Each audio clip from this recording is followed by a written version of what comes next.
Assalamualaikum warahmatullahi wabarakatuh. Hello everyone, my name is Jafira Najwa Medina from 9.4. My attendance is 15.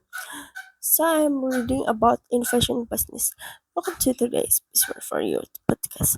The focus of this podcast is to think about innovations and why it is important, and also to look at different steps and stage of innovations.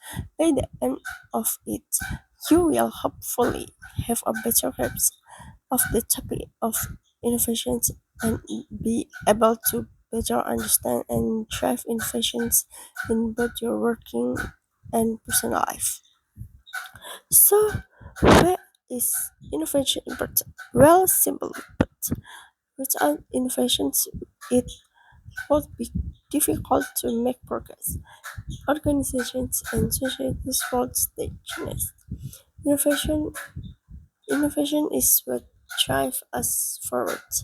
It's what forces us to compete in the business world.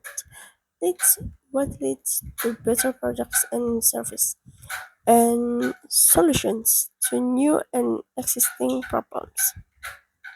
From a business point of view, it's also something which is necessary for survival.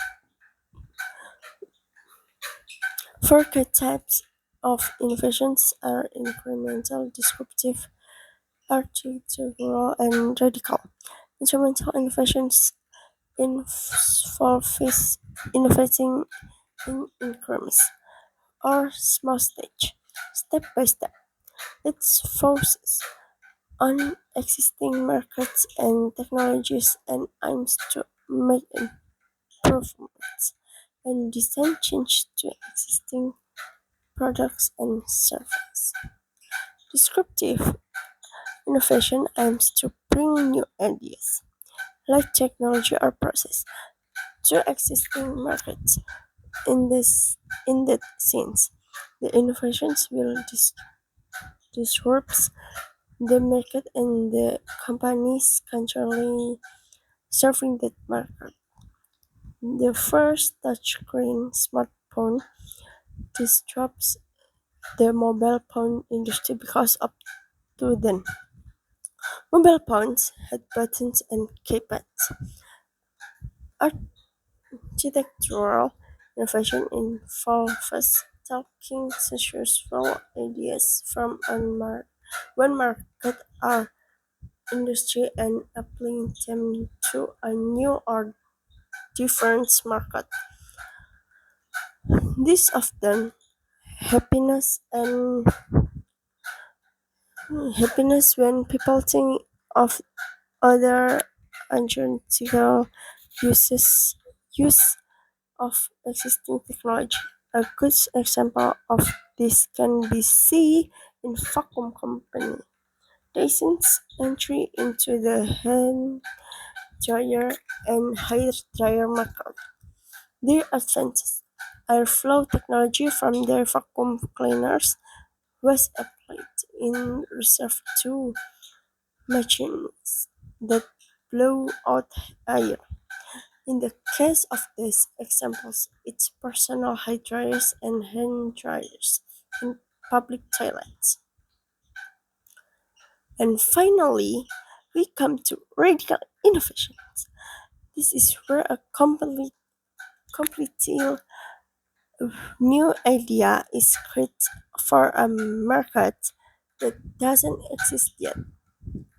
It's often what we think of when we think of innovation, and it often swallows up existing market.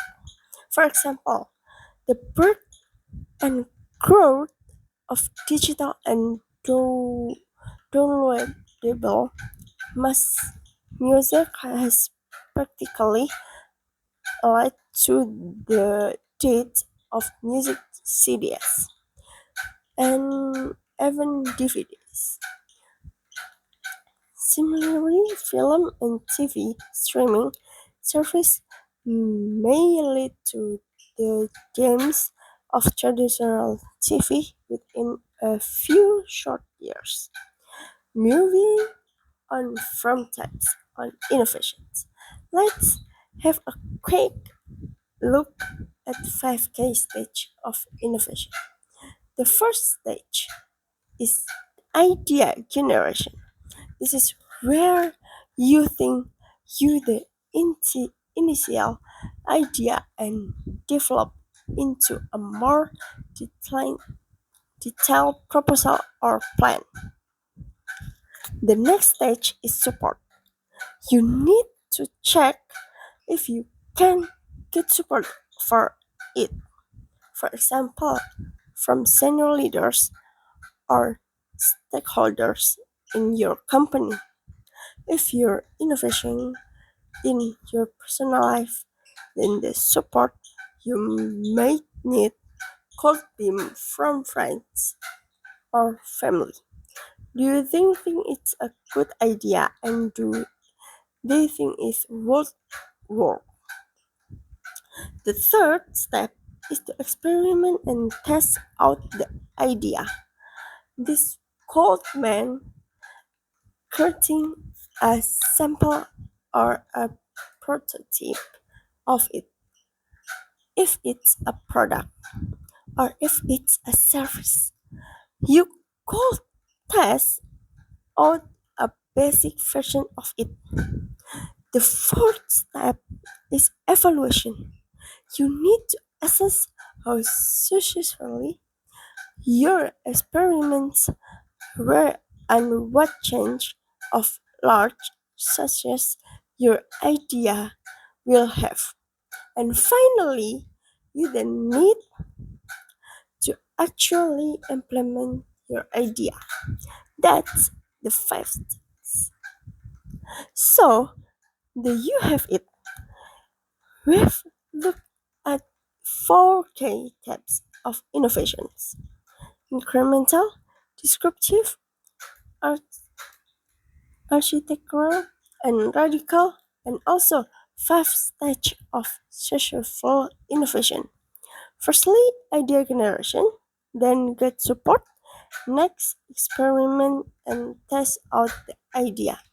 The fourth stage is evaluation and final implementation. So from me, Assalamualaikum warahmatullahi wabarakatuh.